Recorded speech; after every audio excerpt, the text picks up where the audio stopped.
माता भवानी ने कहा कि भगवान आप हमें रुद्राक्ष के बारे में बताएं कि रुद्राक्ष कितने प्रकार का है और कौन से रुद्राक्ष की कौन सी कितनी महिमाएं बताएं। तो शरणु पार्वती सद्भक्त्या भक्ति मुक्ति फल प्रदान। भगवान शिव कहते हैं, हे देवी, ये रुद्राक्ष है वो इस मृत्यु लोक में सब वैभव और मरने के बाद मुक्ति दे देता है। रुद्राक्ष धारण करने वाले व्यक्ति को प्राण त्यागने में किसी भी प्रकार का कष्ट नहीं होता।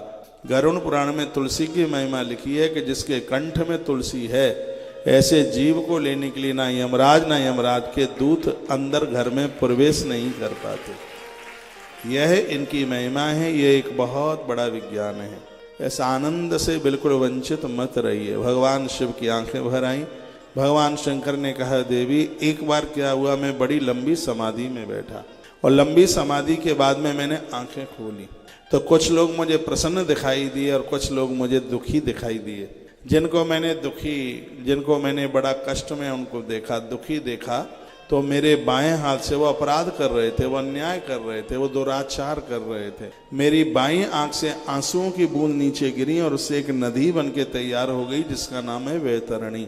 हे पार्वती, जो लोग गलत काम करते हैं, शराब पीते हैं, मुर्गा मीट खाते हैं, मछलियां खाते हैं, ऐसे लोगों को हजारों वर्षों तक उस वैतरणी में फेंक करके कीड़े मकोड़े उसका दंशन करते हैं। जीव को भारी कष्ट होता है। ये सुन लो, जो नशा करते हैं, शराब पीते हैं, मांस मछलियां खाते हैं, मेरी बात मत मानो, महादेव की तो बात मान लो। मैं भगवान शिव का से महापुराण विद्येश्वर संहिता का अध्याय नंबर 25 से बात कर रहा हूं और इसका श्लोक नंबर है 62, 63, 64। इन श्लोकों में भगवान शंकर अपने मुंह से भवानी को सुना रहे। वो कहते हैं कि उनको देख करके मैं बड़ा दुखी हुआ, उनको देख करके मुझे बड़ा कष्ट हुआ।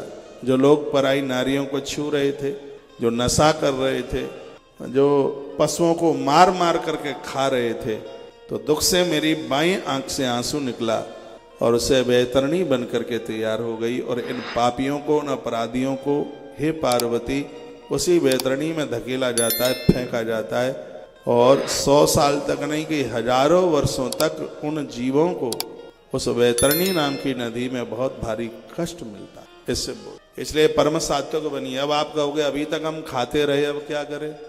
अभी तक खाते रहे, खूब से शेर भर के 1-1 किलो रोज खाया, पीते भी रहे खूब, लेकिन भगवान के इस मंत्र में कह दो, अब खाई सो खाई, आगे के लिए राम दुआई। भगवान हम वायदा करते हैं अब नहीं खाएंगे। तो भगवान तो बड़ा दयालु है, भुलक्कड़ है, पीछे का सब स्याही फैला देता है, सब खाता पूरा, क्षमा कर देता है।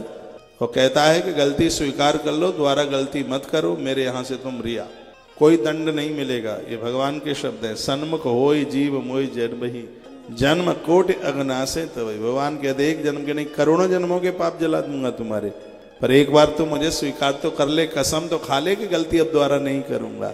ये भगवान के शब्द हैं। सो मेरी तो व्यासपीठ प्रमाण से बात कर रही और मैं बहुत प्रार्थना पूर्वक कहता हूँ और मैंने बहुत बार कहा है, मेरी बात को आप बुरा ना मानिए। मैं इतनी बार कहता हूँ जो नॉन वेजी लोग हैं वो मुझे अपने घर ना बुलाए।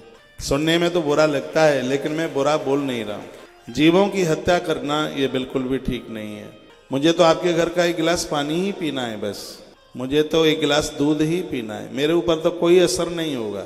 लेकिन उस रसोई का आपने हमें कुछ खिला पिला दिया जहाँ नॉनवेज बनता है, आपके थोड़े बहुत पुण्य होंगे, सब समाप्त हो जाएंगे, कुछ बचेगा ही नहीं। अपने घर को पवित्र रखिए, ऊट पटांग मत कीजिए। बिल्कुल ईश्वर ने हमें इंसान बनाया है तो हमें इंसान किसी के प्राण लेने के लिए नहीं बनाया है।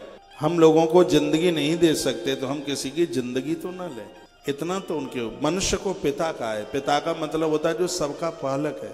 लेकिन आज यह संसार का जो पिता है वो सबके प्राण लेने को तैयार हो गया है। जीवों को अंधाधुंध मारा जा रहा है। ये नहीं होना चाहिए, कब भी नहीं होना चाहिए।